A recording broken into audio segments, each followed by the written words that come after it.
Social మీడియాలో ఒక రకంగా ట్రోల్ అవుతున్న వీడియోలు ఏమైనా ఉన్నాయంటే కనుక అవి జనసేన ఇన్ఛార్జ్ కిరణ్ రాయల్, తిరుపతి జనసేన ఇన్ఛార్జ్ కిరణ్ రాయల్ గురించి ఈ మహిళ మాట్లాడుతున్న మాటలు వింటే కనుక అయ్యో బాబోయ్ నిజంగా మామూలుగా కాదు, అసలు వేరే వాళ్ళు ఎవరైనా అయితే కనుక ఏమైనా చేసుకుంటాడేమో అని అన్నట్టుగా మాట్లాడుతున్నారు. నిజంగా ఇలాంటి మాటలు అసలు మనం వినం. కాబట్టి ఆ ఇన్ఛార్జ్ కిరణ్ రాయల్ గురించి పూర్తిగా తెలిసినట్టుగా ఒక మహిళ మాట్లాడుతున్న మాటలు వింటే కనుక ఒకసారి విందాం అసలు ఏం మాట్లాడుతుంది ఆవిడ. మహిళలకు రక్షణ లేదు. ఈ రోజు జనసేన పార్టీలో ఉన్నటువంటి కీలక నాయకుడు కిరణ్ రాయల్ ఒక మహిళను లోబర్చుకుని వేధించాడు. ఆమె ఆత్మహత్య కూడా ప్రయత్నం చేసింది. ఏ విధంగా చూడాలంటారు? కిరణ్ రాయల్ ఇంతకుముందు గతంలో కూడా ఇట్లే చేసినాడు. దాని గురించి నేను మాట్లాడినాను. గతంలో లక్ష్మి గురించే నేను మాట్లాడింది. ఇప్పుడు కిరణ్ రాయల్ చేస్తున్నాడంటే మాకు ఆడవాళ్ళకి ఎవరికి రక్షణ లేదు. ఈ కూటమి ప్రభుత్వం ఏం చేస్తాందో ఫస్ట్ పవన్ కళ్యాణ్ గారు ఇవ్వడమే తప్పు, ఇన్ఛార్జ్ గా ఇవ్వడమే తప్పు. కూటమి ప్రభుత్వం అంటే ఒక ఆడవాళ్ళకు రక్షణనివ్వాలా. ఏమన్నంటే గిన పవన్ కళ్యాణ్ గారు సనాతన ధర్మం అంటాడే, ఎక్కడికి వెళ్ళింది సనాతన ధర్మము పవన్ కళ్యాణ్ గారు అని అడుగుతున్నా. పవన్ కళ్యాణ్ గారు ఆడవాళ్ళకి రక్షణ ఇవ్వందే, మీకు డిప్యూటీ సీఎం ఇస్తానే ఊరికి కుర్చీలో కూర్చోవడం కాదు. పవన్ కళ్యాణ్ గారు రక్షణ ఇవ్వాలి ఆడవాళ్ళకి. ఫస్ట్ రక్షణ ఇచ్చేది ఫస్ట్ నేర్చుకోండి. ఫస్ట్ రక్షణ ఇవ్వండి. మా లాంటి వాళ్ళు పోతా ఉంటే కొట్టినా ఏం చేయలేము, ఏం చేసినా లాగినా ఏం చేయలేము. మీ ప్రభుత్వంలోనే ఇట్లా ఉన్నింది. వైఎస్ఆర్సీపీ ప్రభుత్వంలో అంటూ ఇలాగ లేనే లేదు.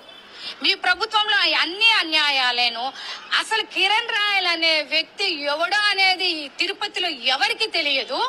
అలాంటిది మీ కూటమి ప్రభుత్వం వచ్చినాక వాడికి అంటూ ఒక ఇన్ఛార్జ్ పదవి, ఒక ఆఫ్టర్ ఆల్ ఒక వాడు చెత్త ఏరుకునే నా కొడుకు పోయేసి మీరు ఇన్ఛార్జ్ పదవి ఇచ్చినారంటే మీరు ఎలాంటి వాళ్ళు? ఎందుకనో తెలియదు కానీ ఇవిడి కిరణ్ రాయల్ని చాలా సందర్భాల్లో కాగితాలు ఏరుకునేవాడు అని అంటుందండి. ఇప్పుడు కూడా చెత్త ఏరుకునేవాడు అని అంటుంది ఆవిడ. అర్థం అయిపోతాంది. కిరణ్ రాయల్ అనేవాడు ఎవడు అనేది తిరుపతిలో ఎవడికి తెలియంది. మీరు నెత్తిన పెట్టుకొని పూజిస్తా ఉండారు. ఎందుకో ఏమో అర్థం కావటంలా. కిరణ్ రాయల్ ను తక్షణమే సస్పెండ్ చెయ్యకపోతే జైలుకు పంపించాలా, తక్షణమే సస్పెండ్ చేయాలా. చేయకపోతే మేము ఆడవాళ్ళం అంతా ధర్నాలకు కూర్చుంటాము. ఈ కూటమి ప్రభుత్వం ఏం చేస్తుందా అనేది కూడా మాకు తెలియాలా. తెలియందే మేము ఆడవాళ్ళం ఊరికే ఉండము. తక్షణమే వాడిని సస్పెండ్ చేయాలా, అరెస్ట్ చేయాలా, అందరికీ న్యాయం చేయాలా. ఈ కూటమి ప్రభుత్వం సీఎం గారు ఏం కళ్ళు మూసుకొని పోయినారా? డిప్యూటీ సీఎం పవన్ కళ్యాణ్ ఏం కళ్ళు మూసుకొని పోయిందా? హోంమంత్రి అనిత ఏమైనా కళ్ళు మూసుకొని పోయిందా? ఒక మహిళగా ఉండే అనిత నువ్వేం చేస్తానవు అనేసి మేము అడుగుతా ఉన్నాము. ఒక మహిళగా నిద్రపోతాండవు. పదవి ఇస్తే చాలు అనుకోకూడదు. ఆ పదవికి న్యాయం చేయాలి. ఫస్ట్ ఆ పదవికి న్యాయం చేసేట్టుగా మొత్తానికి వన్ బై వన్ మొత్తం అందరినీ ఇవిడి ప్రశ్నించింది. వాస్తవంగా అయితే కనుక ఎలా అంటే హోమ్ మినిస్టర్ గారు కానించి, డిప్యూటీ సీఎం గారు కానించి, సీఎం గారు కానించి ఏం చేస్తున్నారు మీరు? ఒక మహిళకు అన్యాయం జరుగుతూ ఉంటే మహిళల పట్ల చాలా సానుకూల దృక్పథం కలిగినటువంటి పార్టీ అంటారు కదా, కానీ అలాంటి పార్టీలో మరి మీరు ఏం చేస్తున్నారు అని జనసేన కిరణ్ రాయల్ని ఇలాంటి వాళ్ళ ఇంకొక మహిళ కూడా ఉందండి. వాస్తవంగా అయితే ఇంకో మహిళ కూడా ఉంటుంది. ఒకసారి చూద్దాం.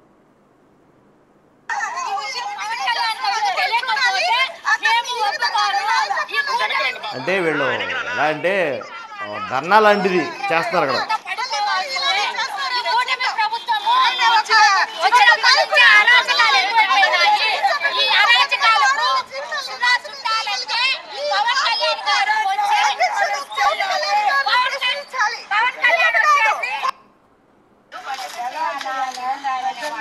ఇట్లా ఆడవాళ్ళందరినీ మోసం చేయమన్నారా? దౌర్జన్యం చేసి ఎవరి దగ్గర డబ్బులు లాక్కోమన్నారా? ఎంతమంది నేను ఇంతకుముందు ఈ గురించి ఎప్పుడో గతంలోనే మాట్లాడినాను. నేను దీని గురించి గతంలోనే మాట్లాడినప్పుడు మీరు ఏమైనా యాక్షన్ తీసుకున్నారా?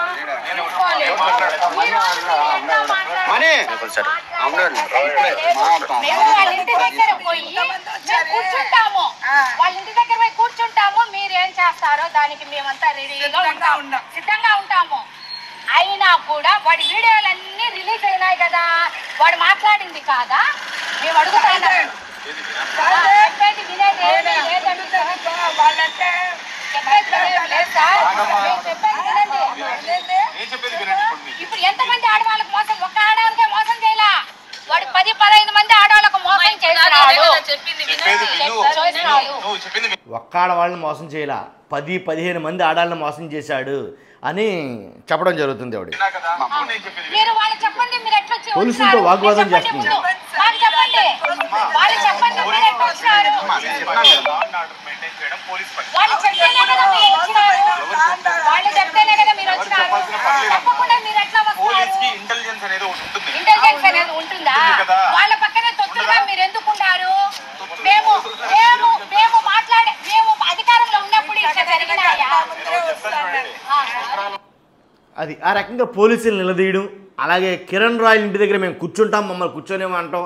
అది చాలామంది మహిళలు ధర్నాలకే అట్లకి దిగటం జరిగింది. కాబట్టి కిరణ్ రాయల్ గారి గురించి మహిళలు మాట్లాడకుండా మాటలు మీకు వినిపించాలి వీడియో చేసి చూస్తాను. మీరు అందరూ ఫస్ట్ అయితే లైక్ చేయండి, నాకు మోటివేషన్ కూడా, అలాగే ఎక్కువ మందికి ఇన్ఫర్మేషన్ షేర్ అవుతుంది. అంతేకాదు కొత్తగా మన ఛానల్ చూస్తే పక్కగా సబ్స్క్రైబ్ చేయండి. Thank you very much.